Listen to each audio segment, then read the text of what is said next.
First player, first pair. Okay, so ganito ang mechanics, okay? Final na yan, walang magpapalit ng pera. Ang magpapalit ng pera, disqualified. Okay, so ang mangyayari, ganito yan. Isang group lang ang mananalo. Like example, first question, siya ang nanalo, kukunin mo yung pera niya. Abusan. Okay, pero balik ka sa likod. Okay, kung sila, hanggang sa maubos nyo lahat, yung, so kunwari siya, hindi siya nakasagot. Ibibigay niya yung pera sa ibang group, open na siya. Ganon. And then, mag-shuffle ulit. Ganon, lahat ng di makakasagot, you have to turn over the money and then upo. Ganon. Hanggang sa, okay, maubos yung pera kung sinong mananalo, papalitan natin ng cash yan, ng totoong cash. Nakuha po ang mechanics? Yung first nakahawak dito. Oo, unahan ang... Pag sinabi kong go, saka kayo hahawak dito, ha? Okay, so I will just repeat the question twice. What did David use to defeat Goliath? What did David use to defeat Goliath? And, wait lang, wala pang go. Okay, and 3, 2, 1, go! English, ha? Okay. Okay. Okay. Slingshot is correct. Okay. Give up the money. Baliktad. Okay, yan. Meron na.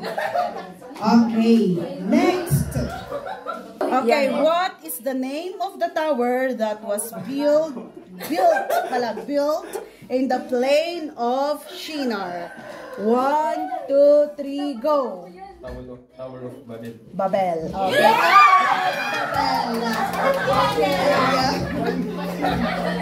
Okay, so this is the main lesson. Loving our neighbors, even our enemies. Anong parable ang may theme nito? Okay, loving our neighbors, even our enemies. Okay, is it the Good Samaritan, prodigal son, the talents, or the sower? Is it the Good Samaritan, prodigal son, talents, or the sower? Wala pang okay, okay. Punta sa linya. Okay, 1, 2, 3, go. What parable? A, ano yung, okay, the Good Samaritan. Okay. Very good. This is the main lesson of this parable. God's love and forgiveness. It's all about God's love and forgiveness. Okay, 1, 2, 3. Sinong nauna? O, bato-bato pick na lang. Isang bagsak.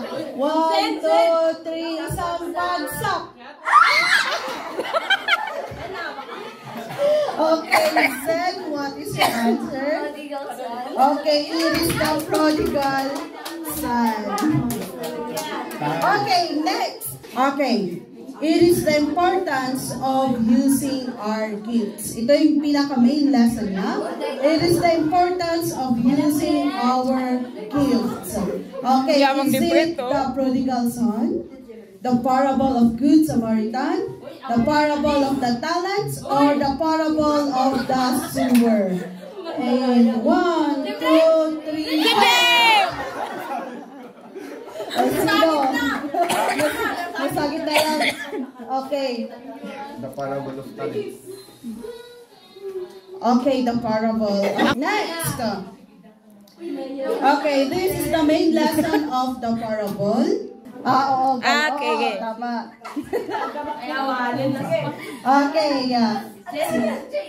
Sige, makinig. Here is the main lesson. The different ways people respond to God's word. It is the different ways on how people respond to the love, to the word of God. Is it the prodigal son, the Samaritan, the talents, or the sower? And 1, 2, 3, go! Anak naman yan! Lumalaban. Okay. Okay, it is the sower. Okay.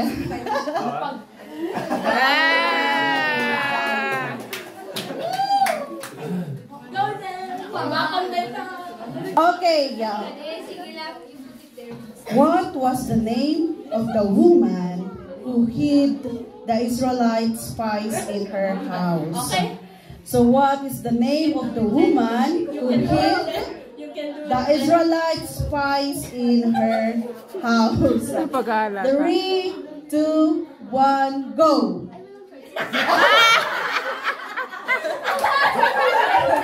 Kailangan ba ng choices? Okay, sige. Bigyan natin sila ng choice. Okay, is it Deborah, Rahab, Esther, or Ruth? Okay. Sige na. Okay, 1, 2, 3, go! Sige. Ano garod? 5. Boy, nag-answer ka na. Ora. Deborah? No! Deborah is wrong. Ay, hindi ba siya? Sino? It is Rahab. Ay! Okay. Mali yung question. Okay, so magkano? Bala to. Bala. Hawakan mo muna, papalitan natin mamaya.